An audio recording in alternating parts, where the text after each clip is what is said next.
આ શરદીએ તો મારી હાલત ખરાબ કરી નાખી છે અને ઉપરથી ડોક્ટરે મને 4 દવા આપી દીધી ગળવા માટે. Hello you all, good evening and welcome to house my evening after of. તો ઓફિસથી આવીને સૌથી પહેલા તો મને થોડી વાર બેસવા જ જોઈએ, લાઈક કંઈ જ કામ નહીં કરવાનું. આવીને બસ બેસી જવાનું, આરામ કરવાનો, ચિલ કરવાનું, રીલ્સ જોવાનો. પછી મને થોડું ઘણો મૂડ આવે કાંઈ પણ કામ કરવા માટે અને પછી મને થયું કે થોડું ટ્રાન્ઝિશન વિડીયો શૂટ કરી લઈએ, પણ અહીંયા સક્સેસફુલી મારું ટ્રાન્ઝિશન ફેલ થતું દેખાય છે.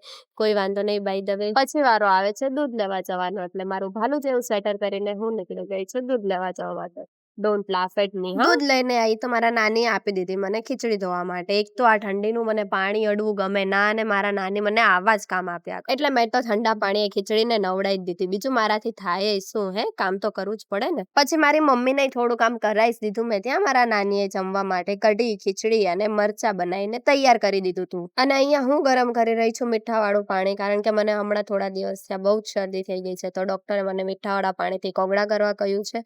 અને લિટરલી આ વખતે તો મારું ગળું જ બ્લોક થઈ ગયું. મારો અવાજ જ નતો નીકળતો and I was be like હવે હું શું કરીશ, કેમ કે બોલ્યા વગર તો મારું કોઈ કામ જ થાય એમ નથી. એટલે ફટાફટ ડોક્ટર પાસે ગઈ તો ડોક્ટરે મને 4-5 દવા આપી દીધી ગળવા માટે. તો મને દવા ખાવી ગમે નહીં ને માંડ માંડ કરીને મારે દવા ઉતારવી પડે ગળાની નીચે. તમને દવા ખાવી ગમે છે કે નહીં? મને ખબર છે નહીં જ ગમતી હોય. તો બસ હવે આજ માટે આટલું જ, કેમ કે મને આવે છે એવું. તો હું તો ચાલીસ સુવા. Okay, good night.